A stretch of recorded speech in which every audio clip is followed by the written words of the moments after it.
And we also, by the way, I must acknowledge that I put a committee together of people within the town. We had so who did you have on the committee? I'm more interested in the kinds of, I mean, the names I'm sure are great, but I'm interested in who you wanted on that committee so you'd have the right people at the table. It was, they needed to bring information that were cost drivers. They needed to be bipartisan, that politics would have no play in it, and with people that added value, and not everyone that would necessarily agree. Right, no. Because I felt strongly in my ability, and I think I was building a reputation that I'm really a nonpartisan type of guy. Right. And that if you act in that manner, even when you got pushback, at least they would say he wasn't acting in a partisan manner, even though I might disagree with them on a particular issue. So it was really a combination of, and some of the members, I don't even know what party they belonged. It was a combination of Democrats, Republicans, some at the high level, deputy commissioners, and some at the lower level. So it was really a cross section of different people, different perspective. I knew some of them. As a matter of fact, I knew most of them.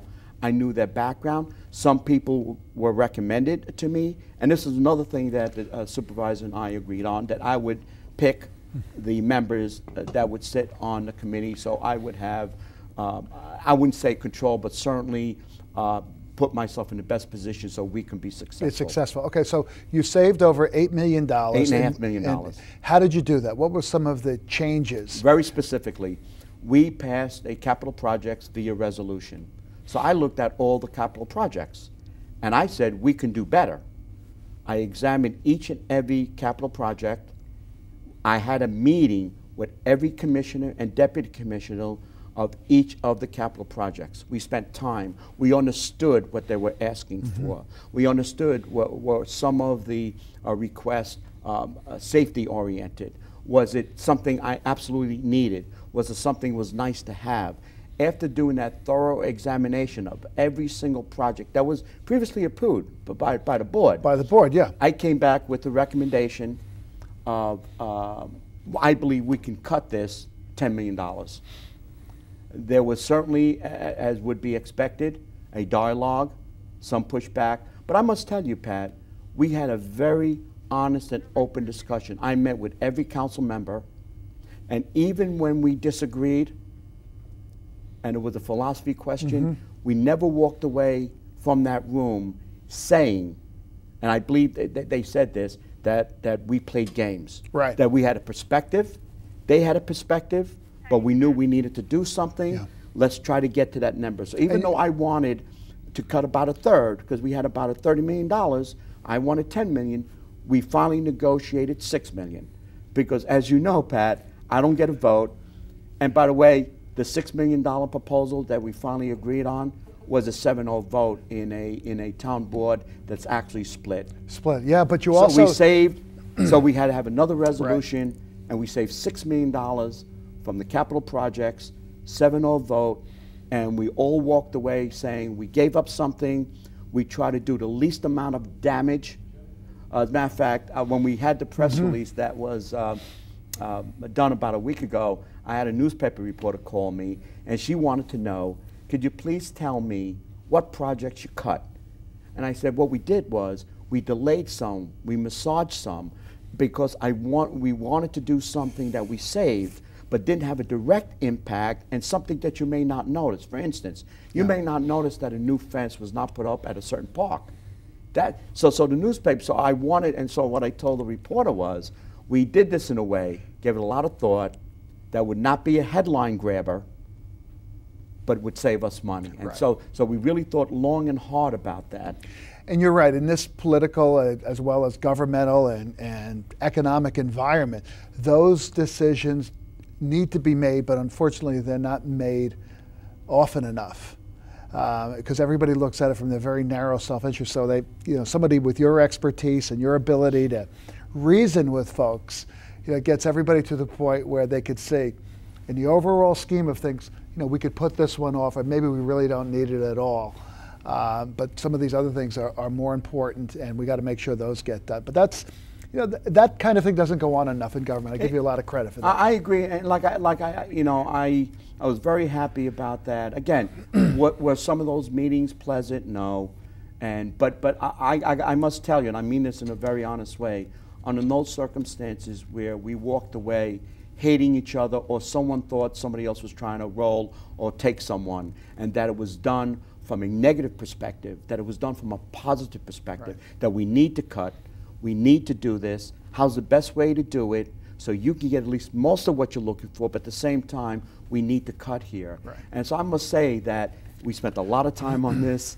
We did a lot of interactions with the elected official that received the vote, and I did not have a bad experience, even though some of those meetings, again, they were frank, they were honest, and they were straightforward. Well, if this didn't result in real savings, then those meetings would have been a charade. When we come back, we'll get some final thoughts from the Receiver of Taxes. So stay with us.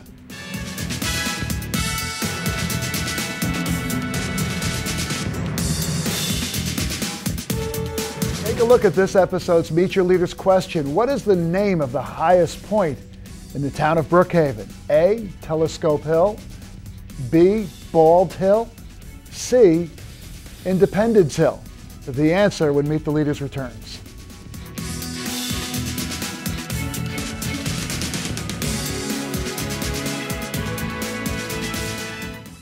Hey you, yeah you, sit right there, I gotta tell you something. I bet you know someone with type 2 diabetes. Guaranteed, you know why? Because 1 out of every 3 little kids is gonna develop diabetes in their lifetime. That can lead to heart problems, strokes, and even blindness. I'm John Sally, and I'm telling you, it ain't gotta be that way. Now you can up your defenses by eating more fruits and vegetables, having more vegetarian and vegan meals. These steps can be the power plays to protect you and your family against the risk of diabetes. Learn more, go to blockdiabetes.org.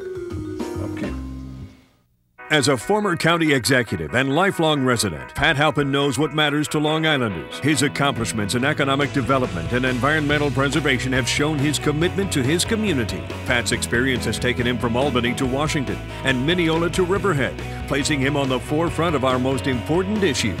As host of Cablevision's Meet the Leaders, Pat knows what questions to ask, so you get past the soundbite and get the real answers you deserve. Catch Meet the Leaders on Cablevision's local programming.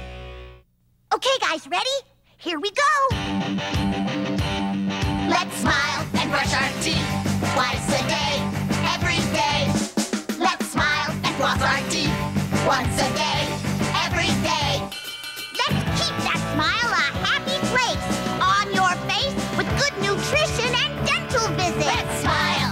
Let's smile. Let's smile. Let's smile. So what's the answer to our Meet the Leaders question? The highest point in the town of Brookhaven is A, Telescope Hill.